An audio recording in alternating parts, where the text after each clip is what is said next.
Ladies and gentlemen, boys and girls, I could say for the many times that our great feature Bob Lawrence has been here, I could talk about all of the great phenomenal stuff. And I'm so mad that I had to miss the Bob and Bob show last weekend. So I figured it's probably better if he tells you something about him. Well, I've just got one thing to say. Bob #1.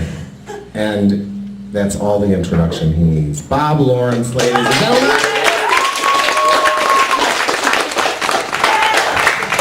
Hello everybody, and thanks for coming. It's a Japanese tradition to give gifts, and I gave 2 to myself. One was a little plaque from a shrine that you would walk to during low tide and swim to during high tide. And the other is my little friend here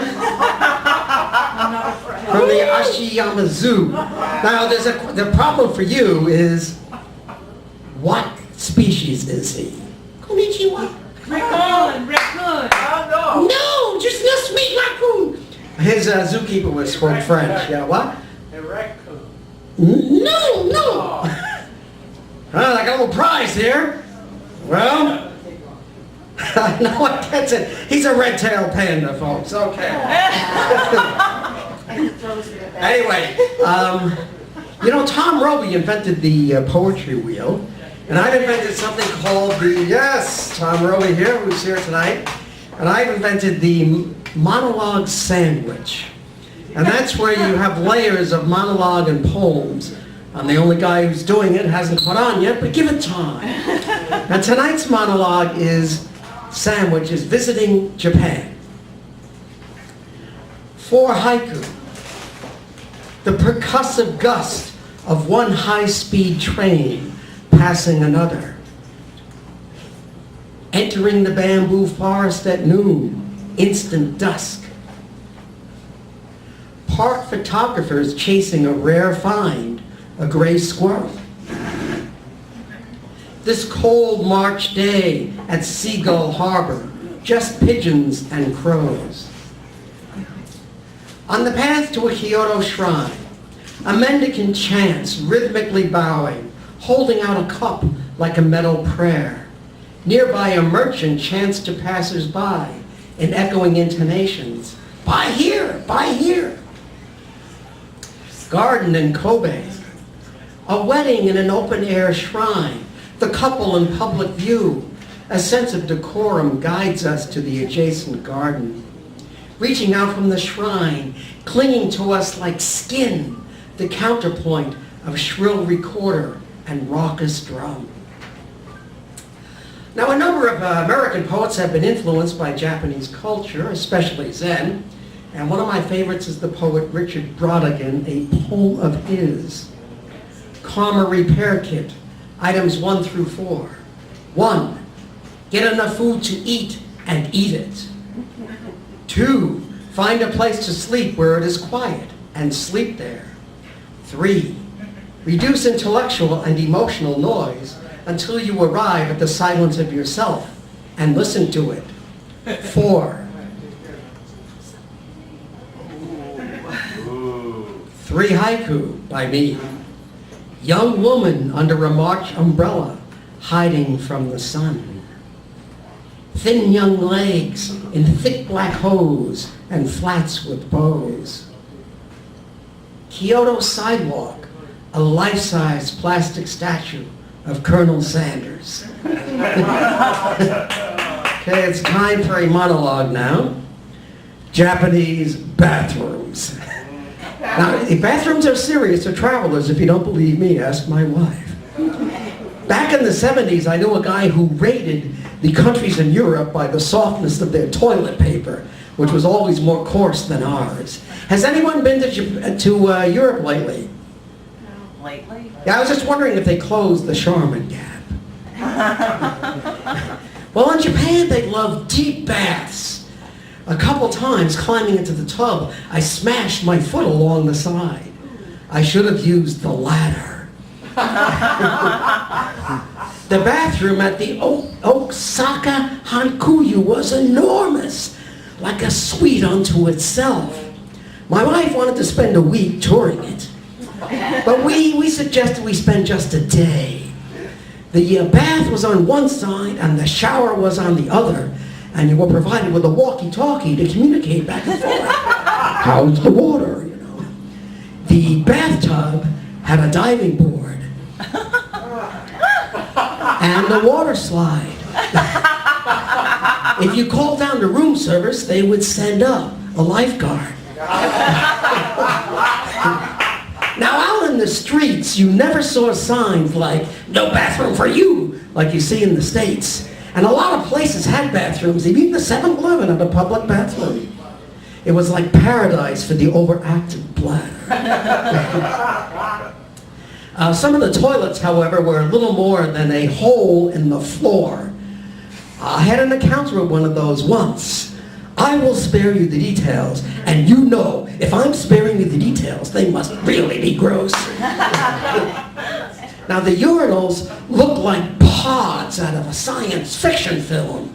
You got the feeling if you fell into one, you'd wind up teleported to the Emperor's palace, or at least to the woman's John.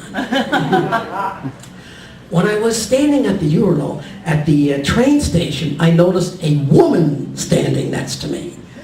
Now, at this point, the reptilian brain takes over the thought process. That cleaning lady is kind of cute. And I bet she has no inhibitions whatsoever. Gotta dust off the old pickup charm. Need a line. Haven't I met you in a bathroom before? Nah, she probably wouldn't even understand me anyway. Gotta use the primeval approach. So I poked her, stared her in the eye, and pointed at myself. She scrubbed me with the urinal brush, and I was sore down there for a week.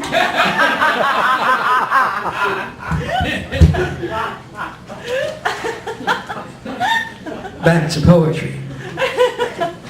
What, that wasn't poetry? Well, we can get into a philosophical discussion of that, but that was supposed to be monologue. To haiku. Young couples who cuddle and fondle don't wear wedding rings. Footnote, Japanese men tend to be married to their jobs. Oh. Spring break, Osaka Aquarium, more people than fish. Sister cities. On the way back from Osaka Aquarium, on the shadowy edge of yet another commercial district, a modest storefront. Look, Chicago-style pizza. Over windows and door, an original painting. A gangster wearing a fedora, mouthing a fat cigar, toting a submachine gun and a sinister grin. Even after almost a century, Al Capone outshines Carl Sandburg, Jane Addams, Frank Lloyd Wright, Nelson Algren, Saul Alinsky, Stubbs Terkel, Ernie Banks, Bobby Hall, Walter Payton, Michael Jordan, Oprah Barack, and numerous other luminaries in the eyes of the world.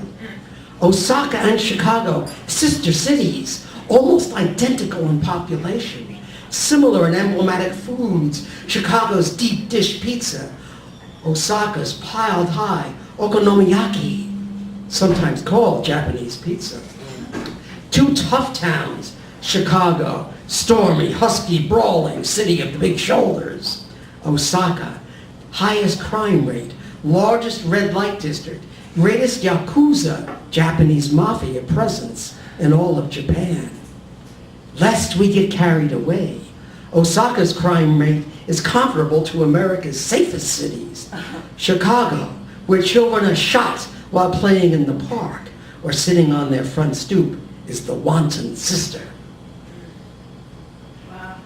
Meeting Richard Brodigan kit, items 1 through 4. 1. Notice he looks like his photograph. Long hair, Mark Twain mustache, blue jeans, cowboy hat, as he reads from his new novel, The Tokyo Montana Express. Right here, I got a copy of it. Remember one of his ad-libs. Boredom is a sin against the Holy Ghost. 2. During question and answer, listen to his soft, intense, serious, playful tone as he proclaims his artistic goal. to capture life in the 20th century. Yes, life in the 20th century. Hear him say moon landing funds should have been spent on Earth. 3, at the book signing, tell him I read Zen stories and poems of yours to my classes. Smile when he says bless you. Watch him sign his name in very fine, tiny script.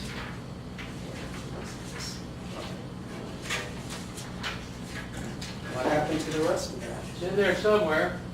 It's so tiny, the script. Yeah, What tiny yeah. script do you have? Okay. It's on the flip side, of course. Yeah.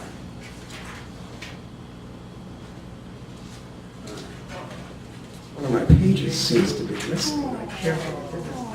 Oh, no. But anyway, yeah, the 4 is don't tell him. Think, but don't tell him that dissing the moon landing is a failure of the imagination.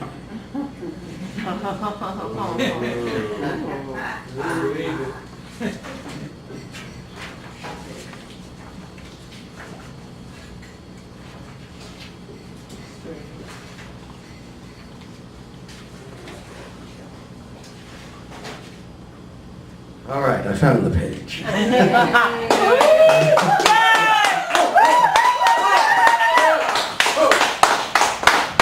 Now maybe I can find my glasses when I get home.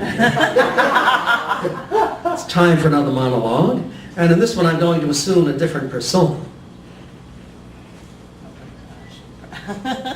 Joe Ignatz reports on his trip to Japan. Hello, fellow lodge members. Ooh. Yes, America is the greatest nation on earth. No doubt about it. I saw it with my own 2 eyes. Visited my son in Japan. He's teaching English there. Why he has to go halfway around the world when there are so many people within our own borders who can't speak the language is beyond me. Goddamn, in the States, you keep on seeing more and more signs in English and Spanish, which to my way of thinking is giving in to political correctness instead of standing up for what's right. If you can't learn to speak our American tongue, go back where you came from. Anyway, let me tell you about Japan. First of all, they drive on the wrong side of the road. Where did they get that from? The British never ran Japan, did they? The right side is the right side, period. And the streets ridiculously clean. You ever been in a house where everything is squeaky clean and nothing's out of place? Kind of creepy, isn't it? Likewise, an occasional piece of paper makes a city feel lived in. Okay, sometimes Chicago's a little too lived in, but it's nothing like New York.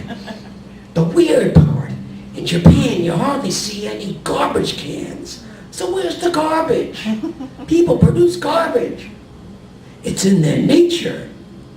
I figured the Japanese are either carrying it or eating it, and neither one sounds civilized to me.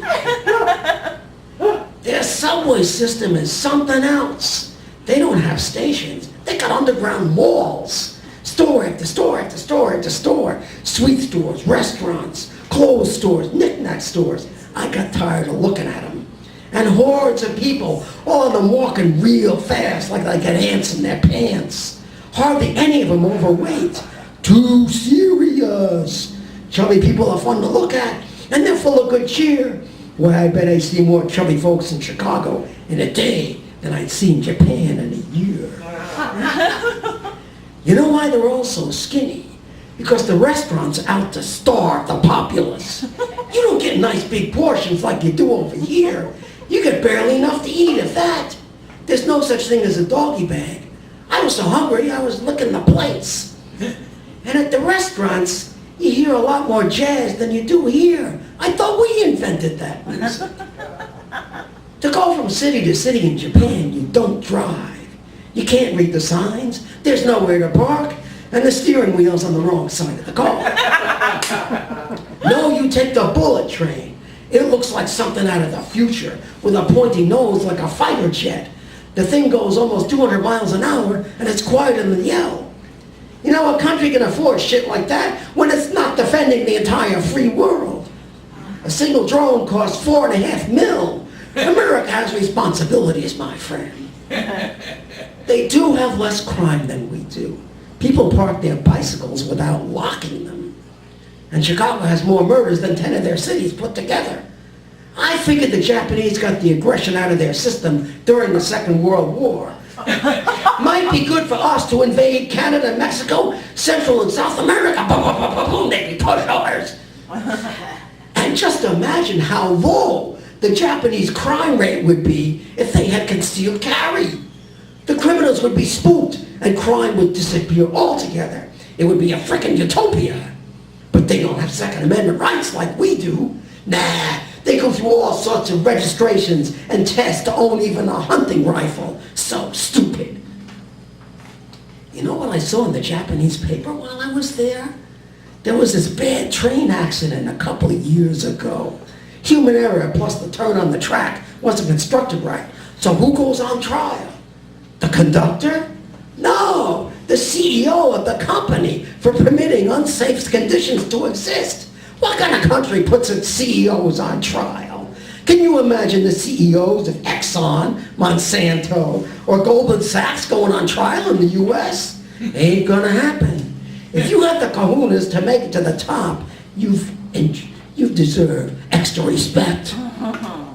And then you got the wacko Japanese religions.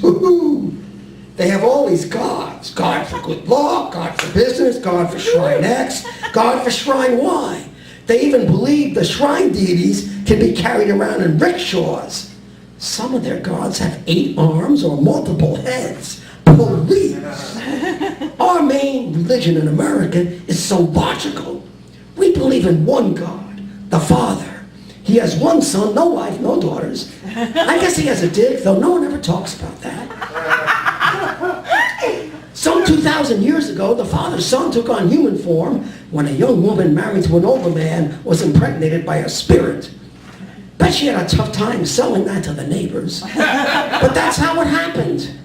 The Son was tortured to death so that those of us who believe in him won't get torched for our sins. People are born in sin because the first woman, who the Father made from a rib of the first man, was tempted into eating an apple by a smooth-talking snake. It is such a simple, compelling story. How did our missionaries not convert more of those heathens over there?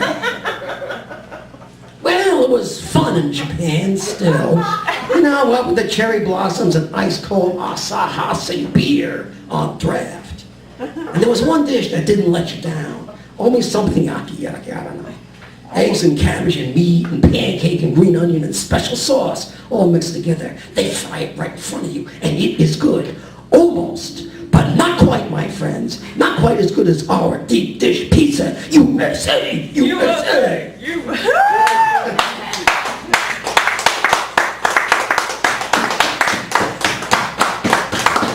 Enough of that, idiot. All right, back to poetry. God, you love Faces that. in the train station. At the outset, everyone except Western business people and tourists looked different from me. I kept seeing almond eyes, wide, flattish cheekbones, straight, dark hair. On the 3rd day of my vacation, the faces of the Japanese gained transparency. In them, I saw people from my American past. Every woman I had ever kissed. Even Juanita, whose likeness I hadn't spotted in years. My father, my mother, uncles, aunts, cousins, friends from the now, friends from childhood. Co-workers, teachers, students, politicians, actors, sports heroes. I asked myself, if I stay here long enough, will I receive a glimpse, however fleeting, of the universal human form? Language barrier. For days and place after place, I was surrounded by people speaking a rapid-fire tongue, indecipherable as rain. The lines that grounded me to earth disintegrated. I floated over land and sea, a pleasant airborne lullaby, until fissures radiated along my seams, spewing seismic streams of eyes, spiral kaleidoscopic colors, cacophonic parading drums, nights braided with dying stars, a solitary, pockmarked moon. Brodigan Dissolution Kit, items 1 through 4, addressed to the author. 1. Cultivate your alcoholism to the point where you drink more than Dylan Thomas. Your insomnia to the point where you read your novels to friends over the phone during the wee hours. Your eccentricities to the point where you shoot beer cans, books, record albums, the kitchen clock, the television, and riddle your house with bullet holes. 2. Fall so much out of favor that sales of your final book are less than 1% of the sales of your most successful volume. Care about your readers so that losing them is harder to bear than the caustic reviews of your critics. Let your handwriting shrink so much that friends need a magnifying glass to read your letters. 3. Bury the hummingbird that crashes into your window. Lie next to a dead seal on the beach and gaze into its fly-infested eyes. When a woman at a friend's house points to a frog on the windowsill, go outside, grab the frog, and eat it. Run into your ex-wife. The divorce settlement still galls you. Contort your face as if meeting an actual ghost, an expression your ex has never seen on another human being. Put down the receiver when a friend and ex-lover says she admires your non-linear mind. Tell her you'll get something to read. On the way, listen to the silence of yourself, but hear the dark howling of innumerable ghosts. Do not return to the phone. Do not make reservations to fly to Japan's Suicide Park. You might change your mind. Sit in a chair. Point a .44 Magnum borrowed pistol at your head. Pull the trigger. Decompose so that in a month, when friends crawl through the window and discover your body, it's necessary to check your dental records to see who you are.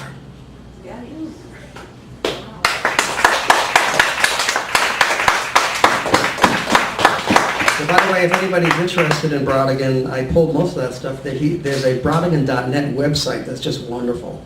It has all the stuff on him. And all that stuff is actually true. Very strange guy.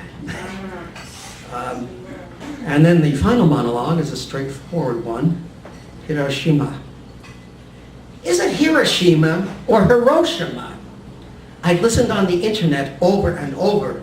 I heard subtle variations of Hiroshima. In all variations, ro and shi are distinct syllables. In Hiroshima is our collective unconscious altering language in an attempt to obviate the bomb. The citizens of Hiroshima faced a similar quandary. Should they preserve the only building near ground zero that wasn't completely demolished? The bomb exploded almost directly above, so it evaporated the insides but left the shell outside. Or should they tear down the skeletal ruin and consign its horror to the past? Gimbaku Domo, a bomb dome, still stands as the most striking structure in Peace Park. The park is an enduring monument to the victims of the bomb and a graphic plea to the nations of the world to abolish nuclear weapons. The most recent letter of protest from the mayor of Hiroshima went out 8 days ago to President Obama, protesting a nuclear weapons experiment involving plutonium carried out between May and June of this year. A copy of this letter no doubt has been added to the long series of mayoral protest letters at Hiroshima Memorial Peace Museum. The museum is a lot to take in. My wife was most impressed by how quickly green plants started growing through bomb ash that people feared would be sterile for many years. I was impressed by photographs of Japanese people enthusiastically supporting the troops during the early years of World War II. That reminded me of TV coverage of our shock and awe invasion of Iraq. What struck me most was the story of Sasaki. The force of the atomic bomb blast, the hypocenter a mile from her house, blew her out the window.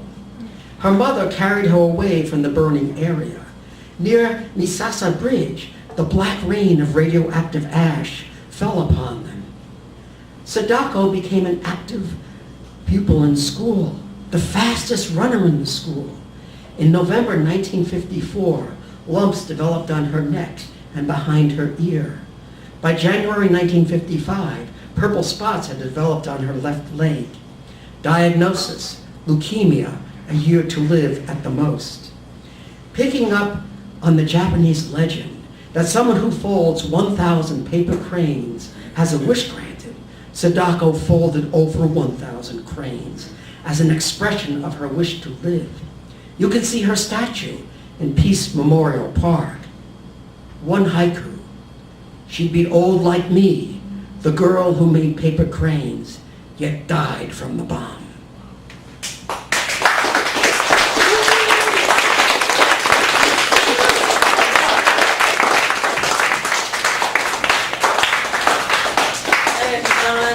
I don't think that was loud enough. Give it up one more time for Bob Lawrence.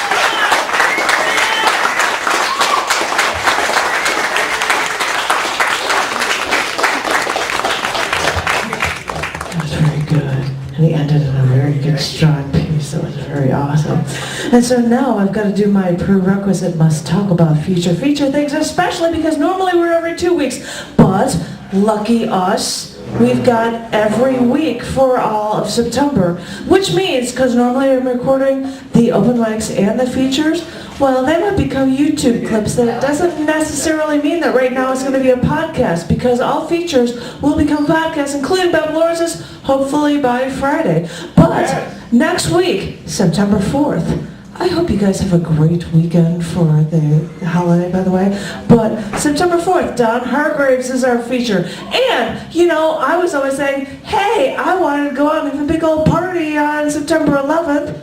Because what are we going to do? We are going to come here and listen for a regular open mic for Dallas Malice, who is a phenomenal musician. And that is going to be the coolest thing to ever do. I swear to God, I'm so excited. And then on September 20th, and I don't even have it down here, but on September 18th, I've got Eric Aston. I don't even have it on my schedule.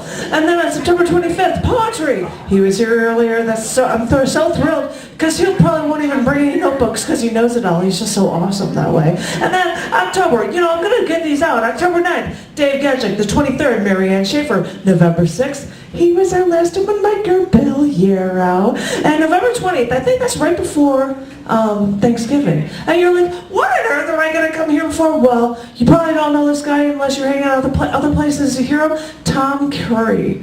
And he's a really good guy, and I'm so excited he's going to be here for a feature. November 4th, we've got Michael Hogue, and you know what? Probably in a week or two, we're going to start working on people for features for the end of the year in 2014. So I want you all to remember the website, www.chaoticarts, like me, Chaotic Arts, chaoticarts.org/thecafe. You can always find the schedule. You can find podcast information. You can find links to anything. And I love you all so very much. I look forward to seeing each and every one of you here next week. Thank you so much.